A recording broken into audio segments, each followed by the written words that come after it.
안녕하세요. 오늘은 4월 18일 부활 8일 축제 월요일입니다.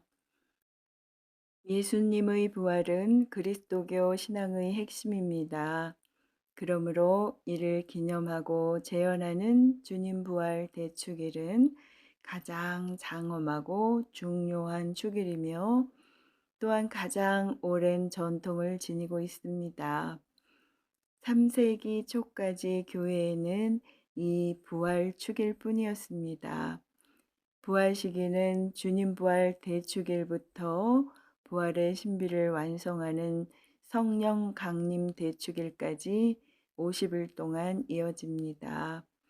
교회는 파스카 시기라고도 하는 이 부활 시기를 마치 하루의 축일 또는 하나의 큰 주일처럼 지내는데 예로부터 은총이 가장 많은 시기로 받아들여 왔습니다. 초기 교회에서는 부활 축제를 파스카 성야에서 시작하여 그 다음 날 해가 질 때까지 지내다가 부활의 기쁨을 더 누리고자 부활 8일 축제를 지내기 시작하였습니다. 여기에 또다시 부활을 기념하는 6주간의 전례가 더해져 오늘의 부활 시기가 완성되었습니다. 주님 부활 대축일의 날짜는 해마다 달라지는데 교회는 춘분 다음에 오는 보름날 뒤의 첫 주일로 결정하였습니다.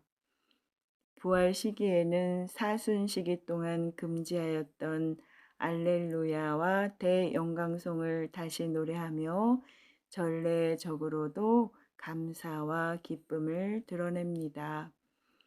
그리고 부활 시기에는 평일에도 전례를 거행할 때마다 부활하신 주님을 상징하는 파스카 초를 제대 옆에 켜 놓습니다. 제2차 바티칸 공의회의 전례 개혁 이후로는 부활 시기가 끝난 다음에도 세례 때나 장례 미사 때에 파스카 초를 밝히도록 하였습니다. 부활 시기에 사제가 입는 제2의 색깔은 기쁨과 새로 태어남을 나타내는 흰색입니다. 오늘 제1 독서인 사도행전에서 오순절에 베드로 사도는 11사도와 함께 일어나 하느님께서 예수님을 다시 살리셨고 자신들은 모두 그 증인이라고 선포합니다. 또 마테오복음에서 예수님께서는 여자들에게 나타나시어 평안하냐라고 하시며 형제들에게 갈릴레아로 가라고 전하도록 하십니다. 오늘 제1 독서 사도행전의 말씀입니다. 오순절에 베드로가 11사도와 함께 일어나 목소리를 높여 말하였다.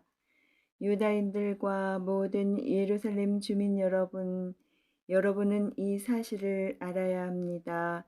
내 말을 귀 담아 들으십시오. 이스라엘인 여러분, 이 말을 들으십시오.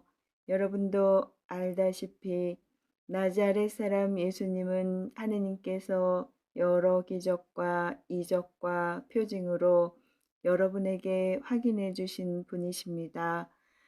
하느님께서 그분을 통하여 여러분 가운데서 그것들을 일으키셨습니다. 하느님께서 미리 정하신 계획과 의지에 따라 여러분에게 넘겨지신 그분을 여러분은 무법자들의 손을 빌려 십자가에 못 박아 죽였습니다. 그러나 하느님께서는 그분을 죽음의 고통에서 풀어 다시 살리셨습니다. 그분께서는 죽음에 사로잡혀 계실 수가 없었던 것입니다. 그래서 다윗이 그분을 두고 이렇게 말합니다. 나 언제나 주님을 내 앞에 모시어 그분께서 내 오른쪽에 계시니 나는 흔들리지 않는다. 그러기에 내 마음은 기뻐하고 내 혀는 즐거워하였다. 내 육신마저 희망 속에 살리라.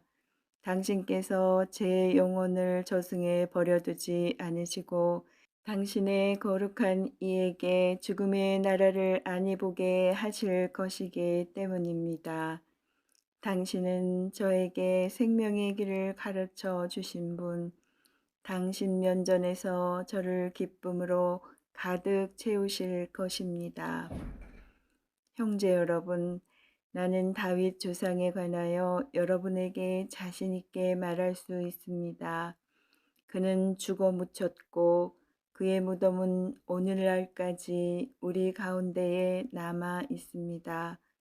그는 예언자였고 또 자기 몸의 소생 가운데에서 한 사람을 자기 왕자에 앉혀 주시겠다고 하느님께서 맹세하신 사실을 알고 있었습니다.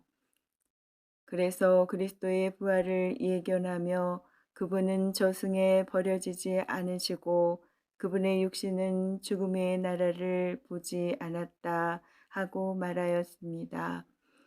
이 예수님을 하느님께서 다시 살리셨고 우리는 모두 그 증인입니다. 하느님의 오른쪽으로 들어 올려지신 그분께서는 약속된 성령을 아버지에게서 받으신 다음 여러분이 지금 보고 듣는 것처럼 그 성령을 부어 주셨습니다. 주님의 말씀입니다. 하느님 감사합니다. 이어서 마테오가 전한 거룩한 복음입니다. 그때에 여자들은 두려워하면서도 크게 기뻐하며 서둘러 무덤을 떠나 제자들에게 소식을 전하러 달려갔다. 그런데 갑자기 예수님께서 마주 오시면서 그 여자들에게 평안하냐 하고 말씀하셨다. 그들은 다가가 엎드려 그분의 발을 붙잡고 절하였다. 그때에 예수님께서 그들에게 말씀하셨다. 두려워하지 마라. 가서 네 형제들에게 갈릴레아로 가라고 전하여라. 그들은 거기에서 나를 보게 될 것이다. 여자들이 돌아가는 동안에 경비병 몇 사람이 도성 안으로 가서 일어난 일들을 모두 수석 사제들에게 알렸다. 수석 사제들은 원로들과 함께 모여 의논한 끝에 군사들에게 많은 돈을 주면서 말하였다. 예수님 제자들이 밤중에 와서 우리가 잠든 사이에 시체를 훔쳐갔다 하여라. 이 소식이 총독의 귀에 들어가더라도 우리가 그를 설득하여 너희가 걱정할 필요가 없게 해 주겠다.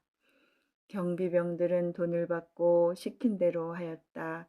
그리하여 이 말이 오늘날까지도 유다인들 사이에 퍼져 있다. 주님의 말씀입니다. 그리스도님 찬미합니다. 이어서 오늘의 묵상입니다. 파스카 성야 미사를 시작으로 교회는 여드레 동안 주님 부활의 기쁨 속에서 축제를 지냅니다. 이 기간에 우리는 그리스도의 부활이 가져다 주는 의미를 묵상합니다. 복음에서 여인들이 그리스도의 빈 무덤을 찾아간 이야기가 소개됩니다. 마테오 복음사가는 여인들이 부활하신 예수님을 뵙게 되자 그분께 다가가 엎드려 그분의 발을 붙잡고 절하였다고 전합니다. 마리아 막달레나와 야고보와 요셉의 어머니 마리아가 이런 행동을 하는 것은 부활하신 예수님의 육신을 확인하려는 것보다 그분에 대한 존경과 희망을 표현하는 것으로 이해할 수 있습니다. 이어서 주님께서 가서 내 형제들에게 갈릴레아로 가라고 전하여라. 그들은 거기에서 나를 보게 될 것이다. 라고 이르시는데 제자들을 가리켜 형제들이라고 부르시는 대목이 인상적입니다. 이 호칭은 마테오복음 28장 10절과 요한복음 20장 17절에서 부활하신 주님과 관련해서 사용됩니다.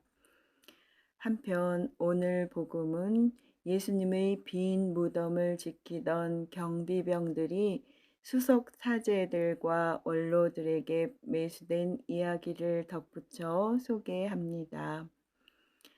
이 이야기는 유다인들이 퍼뜨렸을 거짓 소문에 대응하기 위한 것으로 예수님의 제자들이 스승님의 시신을 훔쳤다는 것은 사실이 아님을 마테오 복음사가가 밝히고 있습니다.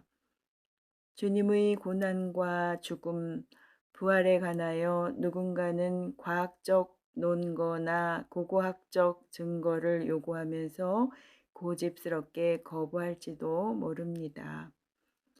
그러나 주님 부활에 관한 기쁜 소식은 그저 과학적 접근의 대상도 단순한 역사적 접근의 대상도 아닙니다.